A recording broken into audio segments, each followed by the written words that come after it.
the theme of spontaneous presence, which ended up presenting itself, ironically, in a whole bunch of other places. So, spontaneous presence is really the gauge that we have to return to a sense of freedom. It's pretty easy to see when the mind is displaced from presence. It's never going to be able to leave presence, of course, so it's never going to truly be displaced.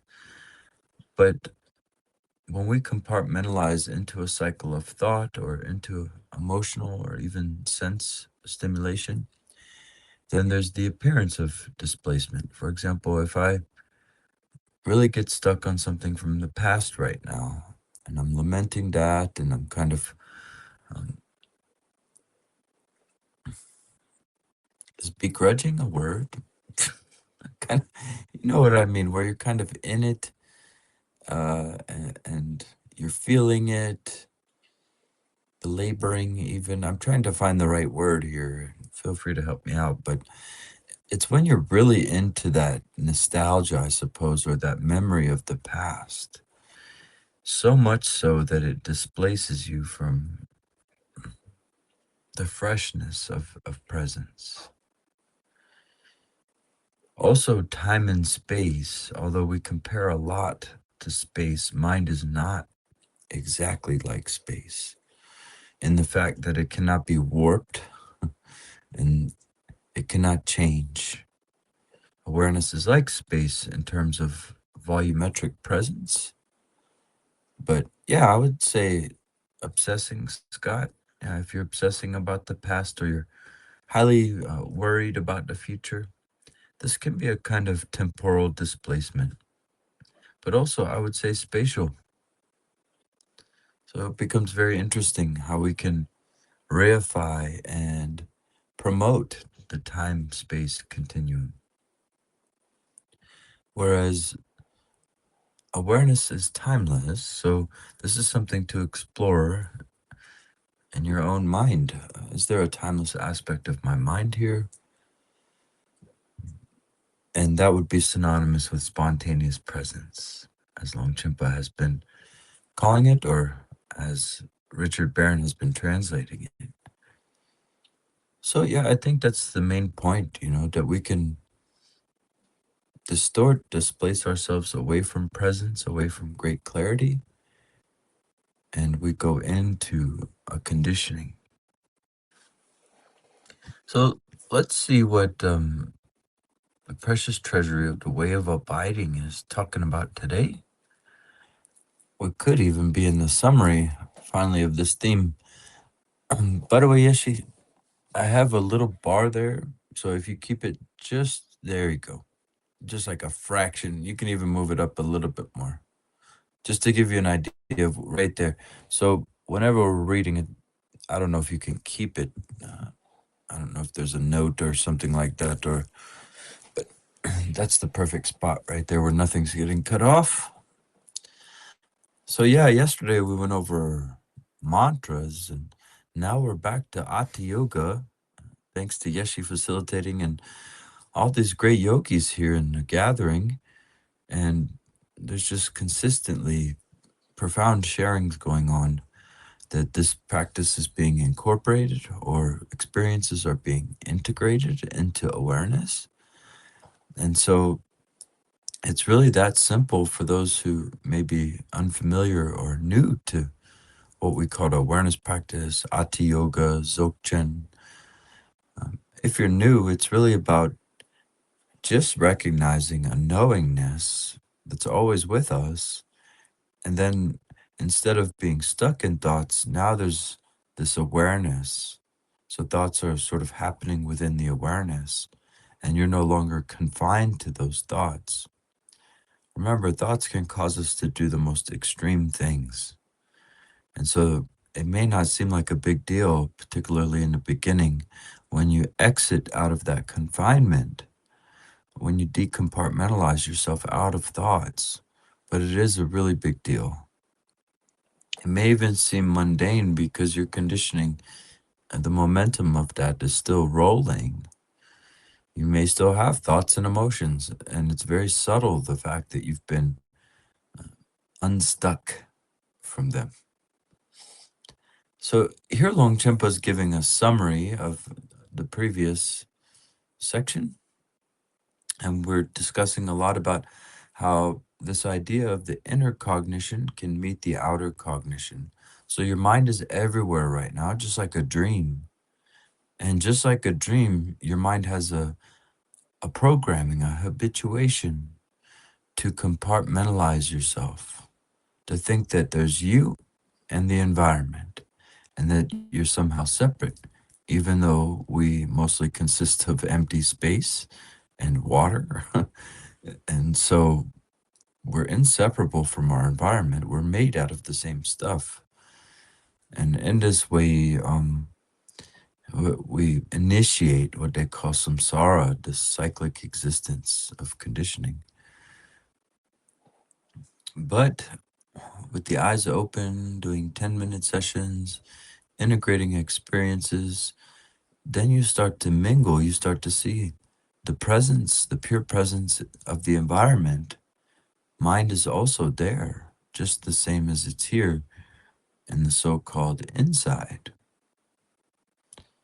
And so we could consider that when that feeling of a referentiality softens out, then, well, in Dzogchen, they don't really call it non-duality, but I think it could be fair to say it's non-dual at that point. There's a great evenness too. So in summary, the root verses say, one comes to a decisive experience of all possible phenomenon in the spontaneous presence of awareness. One comes to a decisive experience of spontaneous presence in its natural place of rest, supreme original purity. One comes to a decisive experience of original purity, inconceivable, unimaginable, and inexpressible. This is the decisive experience of spontaneous presence. And here's the auto commentary.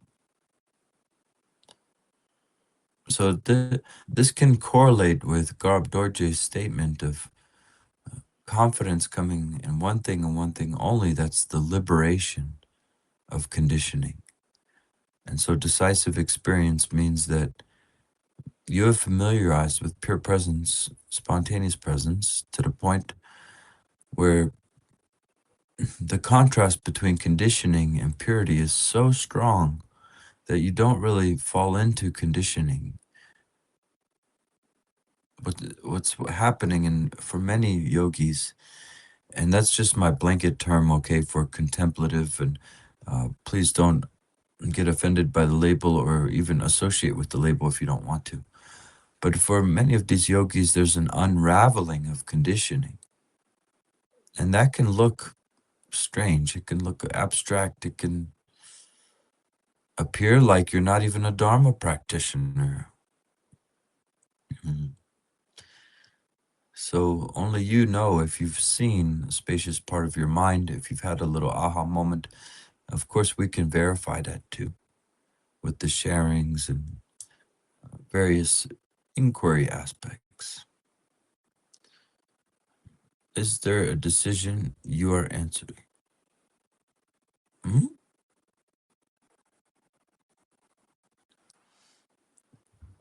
What do you mean? Go ahead.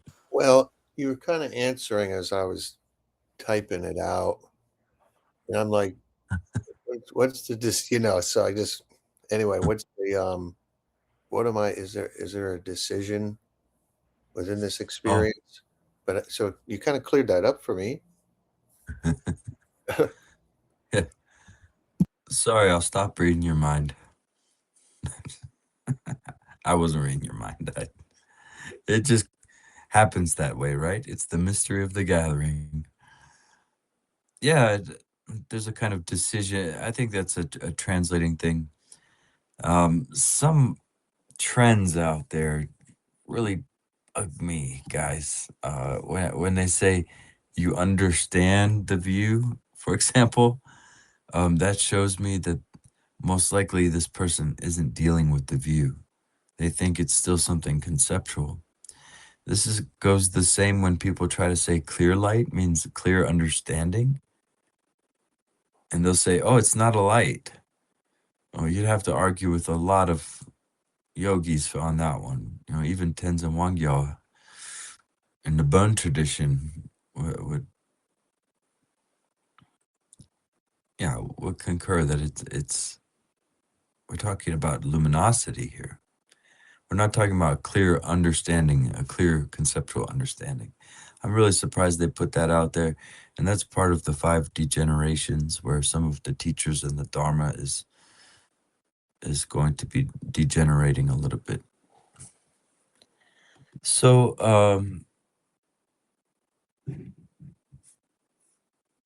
oh, okay.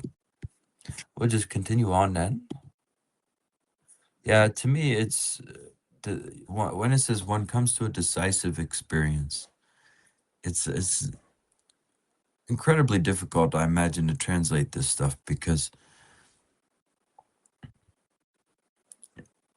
it's a whole different angle. Your doubt, your insecurity, any lack of confidence falls away, and what's left over is the kind of confidence that, well, when you're walking to when you're walking to your car or you're walking outside, you're walking.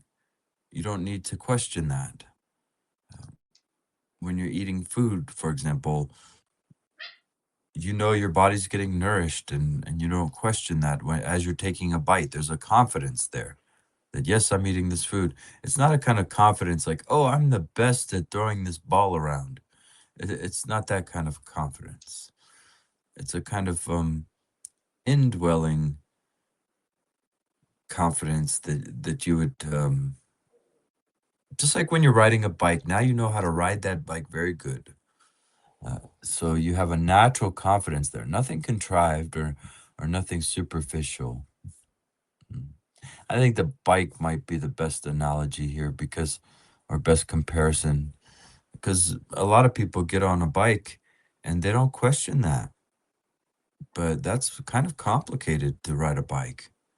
But you've learned it, you've gotten to that threshold where now you can hop on it and ride it with a sense of confidence. And that confidence isn't the kind of confidence that overshadows other bike riders, unless maybe you're racing. Go ahead, Oza. Yeah. Thank you for the explanation. That was really good for me. But just, sharing something in experience, kind of not all things in that kind of like quality that you can just get on a bike and do it, even though it's so complicated. Like, sometimes, for example, speaking with somebody about something, kind of personal to you and so forth. Or for me, for example, speaking English, even though I want to say something Turkish, like specifically Turkish, or vice versa, um, you can kind of lack that confidence. And so, what I do is that I default to conditioning and, kind of thought patterns to kind of assimilate it into the kind of goal. But in being natural, you wouldn't really need to do that, right? But then kind of do you kind of just learn all the things that you need to do in the same way you know how to learn the bike, how to ride the bike naturally? No, you don't learn every single thing. It's not like that. This key point here is that you've learned, for example, the English language so well that now you speak it without even being insecure. So it's more of a lack of insecurity than it is a cultivation of confidence or a cultivation of a decisive experience. You're not cultivating a decisive experience. Something got lost in translation with that one. So like even if it's 1998. oh You yeah. know, great translation. Not talking smack. Even if it's not like apt to your desires, being confident yet still, right? Kind of like in that sense. Say again? Even if it's like not uh how you kind of envision things, still kind of being confident in it. Does that make sense? I have a hard time phrasing it right now. Yeah, I mean it's an interesting topic. I think it makes sense. The kind of confidence that little dog is barking with right now. That's what we're talking about. If we can be confident like that.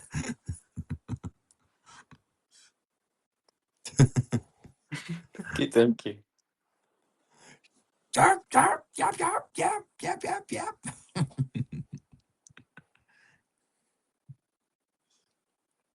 Okay.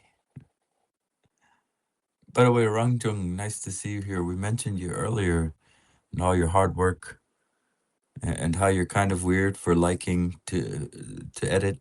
Yeah, lots of thanks and praise for that. We're gonna have the book meeting tomorrow after tomorrow's session, okay? Just to make sure, I'd like to have a sharp, fresh, rested mind. Oh, you couldn't get in, okay. Yeah, well, uh, I remember editors in our proposals that we worked on back in the day, and man, it's super valuable to have somebody around who's actually willing to go in there and do all that. Thank you so much. We'll send you a check in the mail, okay?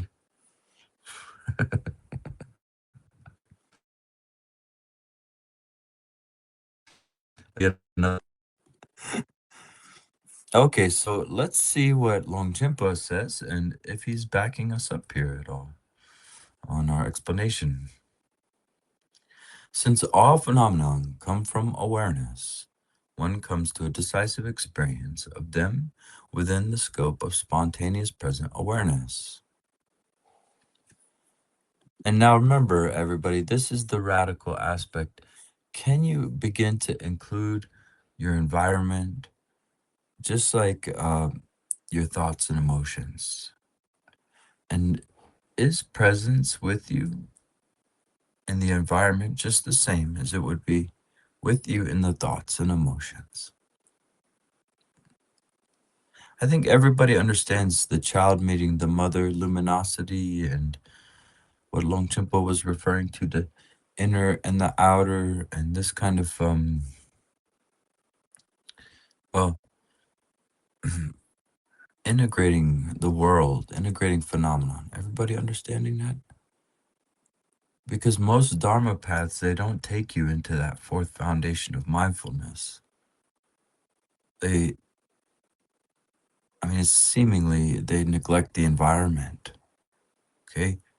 And so here it's very radical and it is challenging to include the environment as a co-emergence, as a reciprocation, as a synchronicity. I don't know. Instead of constantly being a kind of character in the environment or a product of the environment, we could just entertain the possibility, well, maybe just like in a dream, my mind is doing the same thing, where it's this multi-dimensional creativity happening. And in that way, you kind of stop playing the victim. You're not playing the victim of the environment, right? Nothing against, victims or anything like that. It's a figure of speech, a manner of speaking.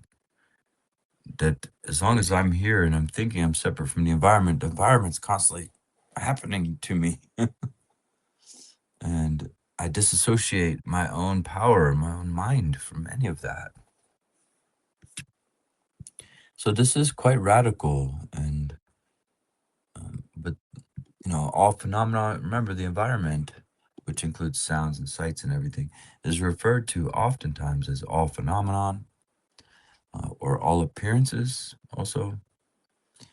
And in that way, it's the fourth foundation of mindfulness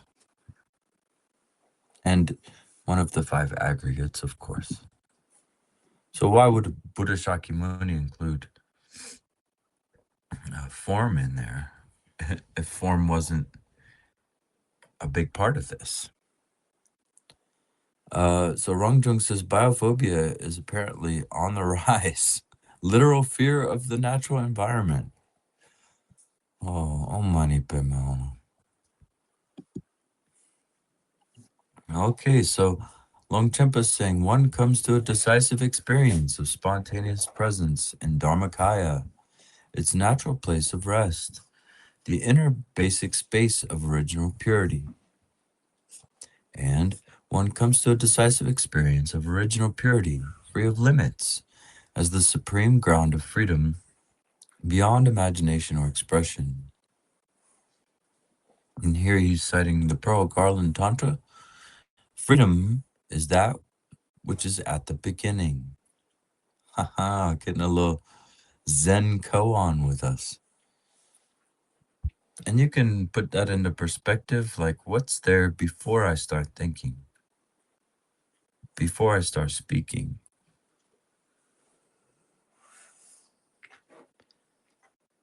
And the natural freedom that underlies characteristics, Tantra states, there is no difference or exclusion. Freedom in the expanse of spontaneous presence. This is not made and then unmade. Freedom in the expanse of the sphere of being. Within the expanse of spontaneous presence, awakened mind, phenomenon are always naturally arising and naturally free. Primordial basic space. The nature of the single sphere of being, the ultimate meaning of the heart essence, has been explained in this precious commentary that analyzes the third topic. Wow, so wait a minute here. The Pearl Garland, so the way of abiding, which is based on the root tantras, which sometimes 18, 19, 21, we have different enumerations. But this means here that the Pearl Garland Sutra actually has, which is early attributed to Sri Singha Garab Dorje, an early mention of stages here on the topics, on the four great Dzogchen Samayas.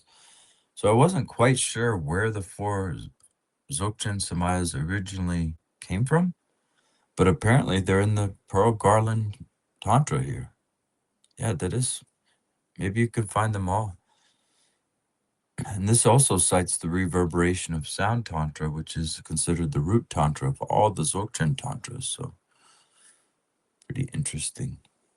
Okay, that was, maybe I missed that the Pearl Garland has the four samayas. You found them yesterday in another tantra in Rangdro. Okay. Wow. Huh. Self-liberation tantra. Yeah, let's continue to explore that. I know we got a whole team now. So it says, gods who side with what is good, oath-bound guardians, Vajra, heirs, who are masters of awareness with dynamic intention, oceans of dakas and dakinis, deities who gain sublime spiritual attainments, and hosts of gurus who are our glorious protectors, rejoice in this. They all rejoice in this, is what it's saying. When you begin to free up your mind into space-like clarity, there's a lot of magic that unfolds, unimaginable, like it says here, and indescribable, inconceivable. It becomes really natural revelation that starts to unfold. So from the precious treasury of the way of abiding, this is the commentary on the third Vajra topic, reaching the definitive conclusion concerning the timeless and spontaneous presence of all phenomena. Okay, looks like next time we'll be on the last topic, which is going to be oneness.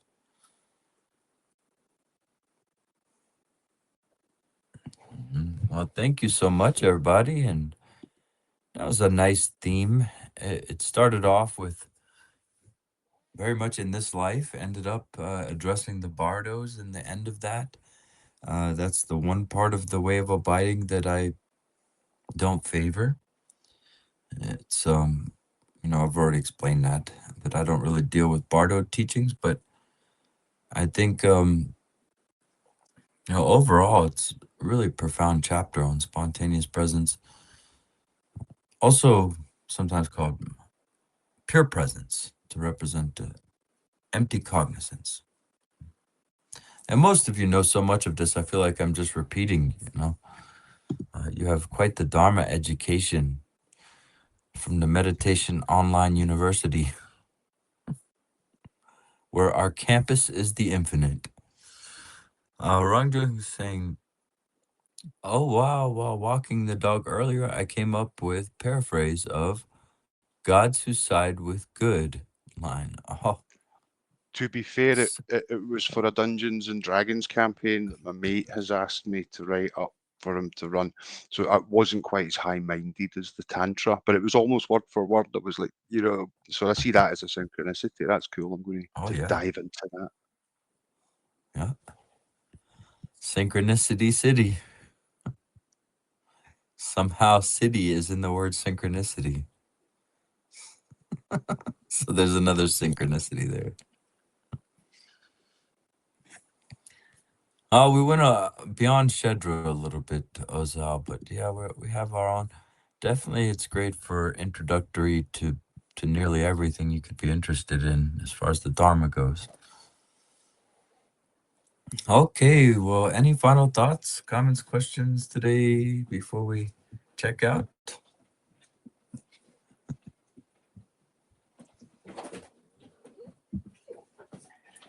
Oh, we got a bunch of Dungeons and Dragons heads in here.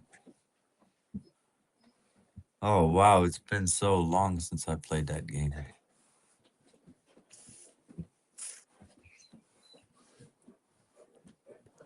Nerds. Tim, tell us how you really feel. Yeah, we're proud nerds around here. We don't mind being nerdy. Everybody gonna be all right? Ready for the weekend? Get some relaxation. D&D is as takas and bikinis. Okay, well, I hope you do. Enjoy. Have some nice drink or something like that. Some nice tea. I don't know what people do.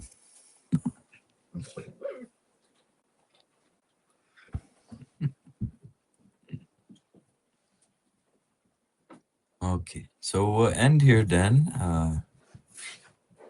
Anything positive, any good that we've stirred up, any merit, any realization or compassion? There are beings in this very presence that are suffering, and we give it all to them with a moment of silence.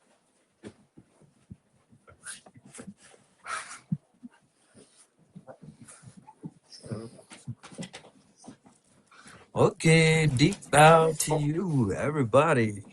Have a nice day, nice weekend.